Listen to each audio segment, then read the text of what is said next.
It's 8:24. Vinny Perth is with us. Vinny, good morning to you. How are you? Morning, all good. I want to talk to you about the opening round of the League of Ireland, but a bit more generally, kind of following up on some of the stuff you were talking to Nathan about last Thursday. There was a presentation given yesterday by the new League of Ireland Academy manager. I want to get the job title exactly correct. Richard was also in the papers today. Richard Dunn talking about how he wants to be a manager. I'm like, you guys put together some kind of dream team ticket, are you? Is that going to break some news for us this morning? We were out at Ireland under 15 development squad played on Sunday. Actually, Till was out watching it in the AUL, so it came up for a discussion again. So it's up to him to get a job somewhere, and I'll follow in suit. It's like Rafa Benitez popping his head up in the papers. Richard's doing the same thing. No, it's a bit different, in fairness. Yeah, but that's the gig, isn't it? You put yourself out there, and then 100%. The jobs are meant to follow. Yeah, so.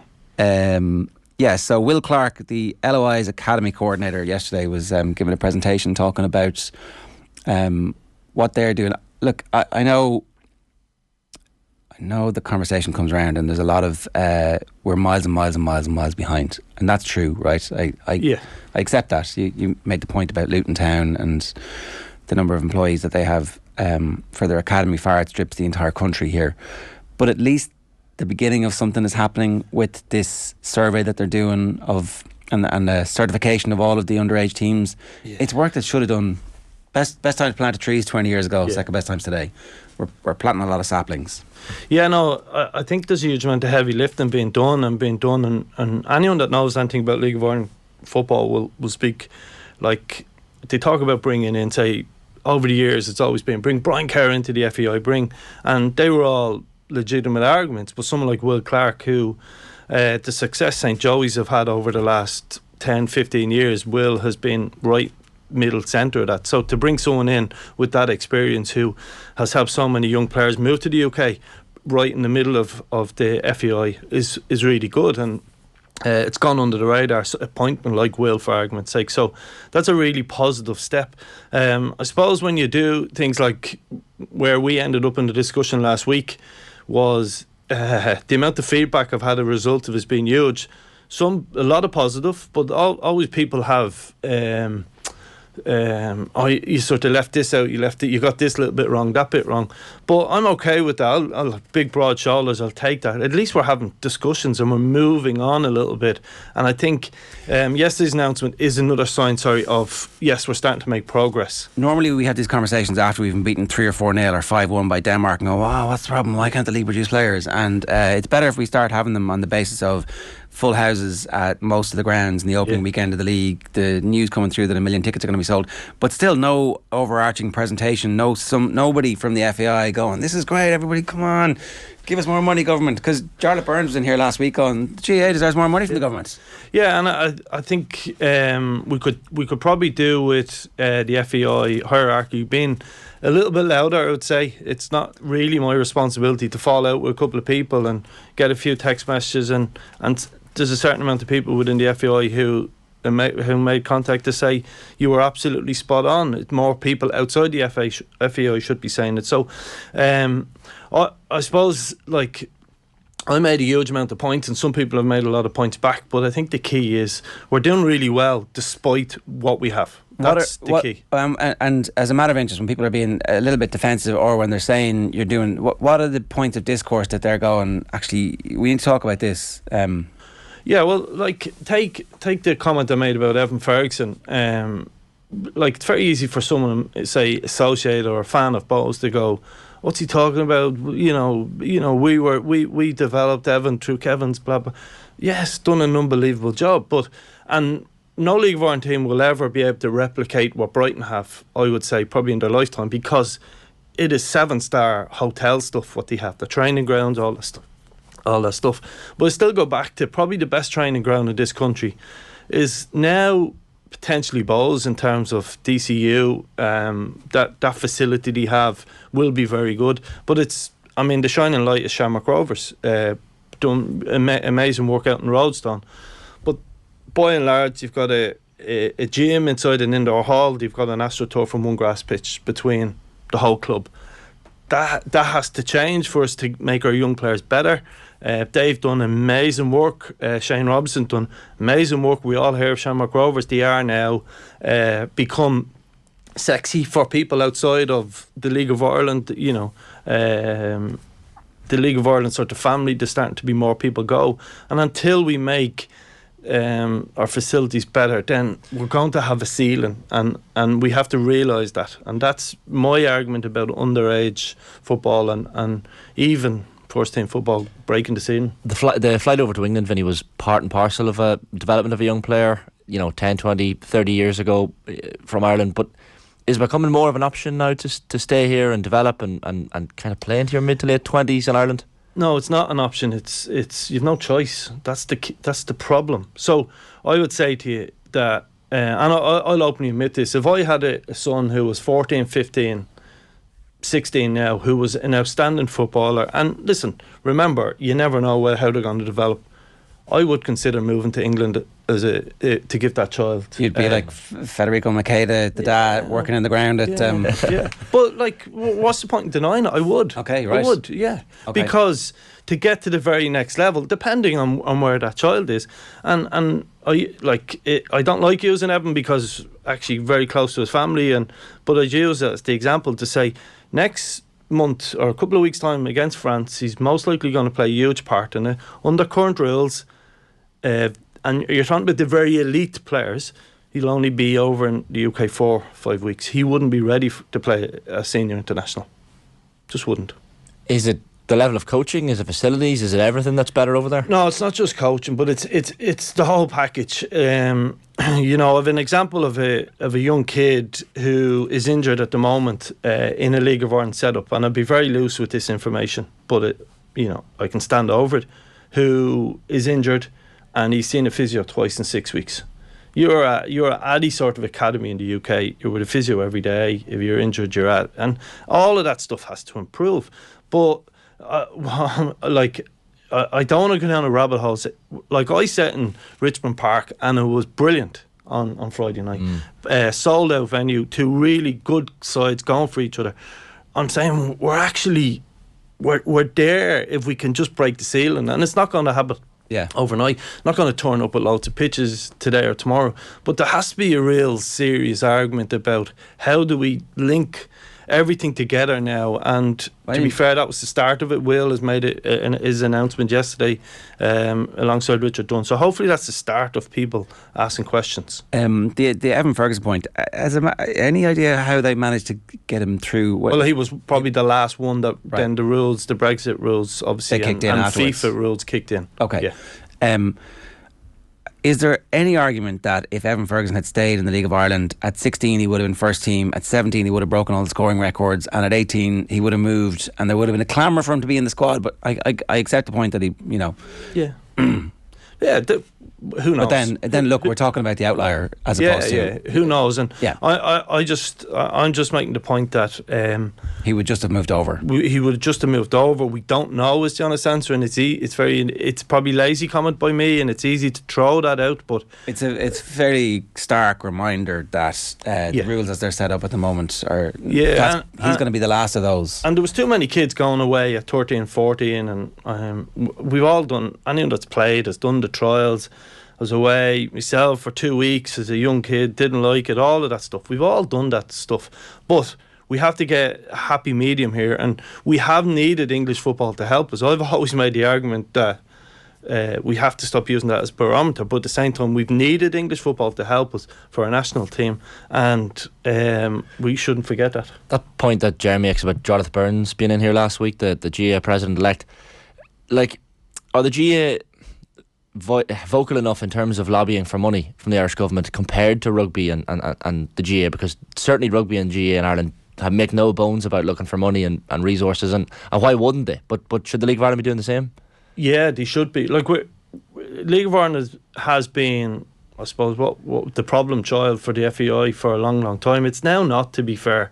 My concern is that the League of Ireland people have to keep fighting within the corridors of the FAI not to become the problem child again. Okay, there's a bit of a, I think it's important. That's why I think a lot of League of Ireland fans will root for Stephen Kenny over the next year and 12 months, because I think it's important that we don't lose our seat at the top table in terms of what we mean, and it doesn't become association again around the first team of the senior and the women's teams, it becomes association for Irish football. So I think it's really, really important that gap is bridged, and there's a League of Ireland voice at the top table. So because ultimately we need it. We're starting now to see a huge amount of players moving to the UK. The pool and the depth of the players over in the UK is huge. Yeah, you actually put together a team of players who've moved over to England and Scotland.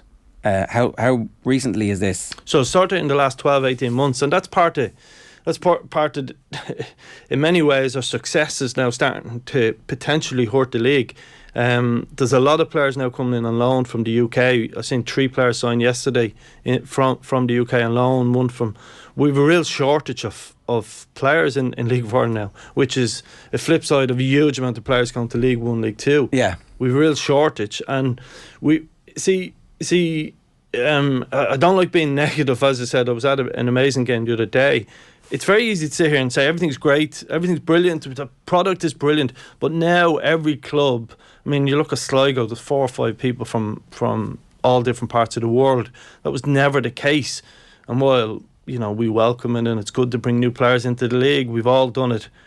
We're probably short of Irish-based players now to come into the next team. Okay, so that's kind of an unintended consequence of players reaching a certain level where they're cheap to League 2 and SPL teams, and they're getting hoovered up, and then their players to replace them aren't just there yet. No, it's just not there yet, and that seems to be a big problem. We've got down in Waterford, we've got Fleetwood who bought Waterford, and they've started to use it to an extent as a bit of a feeder club, giving some of their young players an opportunity. They've also, you see, they've signed Phoenix Patterson so last week in League 1, Phoenix Patterson crosses and Promise Cherry scores a header. Fleetwood win the game 1-0. That's a Waterford player and a Bohemians player. Up until 5 years ago, very few of them players went away. And the team, or the sort of squad I put together, and I'm probably missing 1 or 2 have gone away. But the highlight sort of a League of Ireland problem for a second is so many of these players, up until I would say 5 years ago, wouldn't have went away. It would have been a rare exception. A guy went to a League 1, League 2 or a Championship club. But we've lost a full squad. That's potentially a league winning squad. That's a strong team there, isn't it? Yeah, like that. For me, that team could probably win a league. So therefore, is there enough competition in a league will be our challenge over the next year or two. Okay. So in goals, it's McGinty from Sligo, it's Cotter at Pats, Liam Scales, McNally of Pats, and Lyons of Rovers. That's your back 4. Doesn't avoid Bowes, Ross Tierney of Bowes, Danny Mandria of Rovers is your midfield 3. Yeah. Georgie Kelly coming off the bench last night.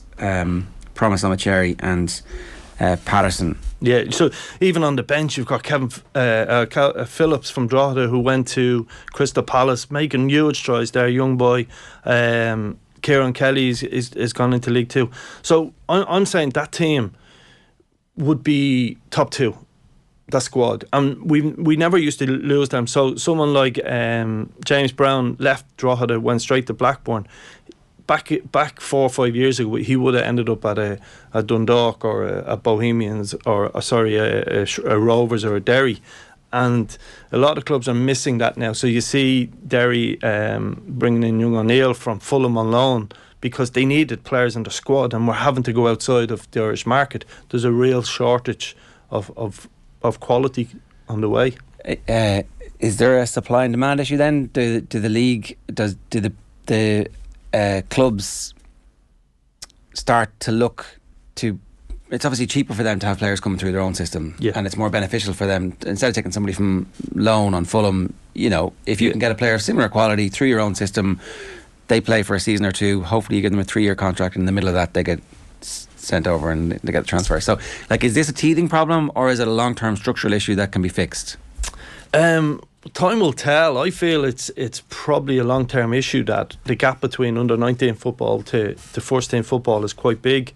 We've also seen on this point here, I don't know. I've met Fleetwood's CEO a couple of times, and really good people. I've been in their club, and I've never discussed Waterford with them. It was for different reasons. We're over there looking at them, but it looks like we may have another Championship club on in the League of Ireland club over the next week or two as well. Hull City. So is there something to that story, do you think? Well, there seems to be something in the story, yeah. And to what level, to what extent, I don't know. But the point I make about that is we could have like a Championship club and a League One club owned and 2 League of Ireland clubs. We have to question that. Is that designed to get around the Brexit? Is that designed to get about young players from huge amount of young players from Ireland have real value in the UK now, and we're seeing that with the squad I just put up. We have to question, is that a way of them getting them players over on small amount of money, or is it a way of the bar to get a guy from Estonia now or Latvia or anywhere into English football is really high in terms of the criteria that's needed. He probably needs to play X amount of international games. Okay. Whereas if they come to Ireland and play for a season or two, they might get... So the criteria is based around appearances in a top level of, or in a sort of, in your league. So if you played over 50% of the games in Irish football, may meet the criteria in England, etc., etc. So it's all different criteria in the UK. So it's just an opportunity for them. We've seen it with like Man City buying a club in Belgium. This is just a smaller version of it happening here in Ireland.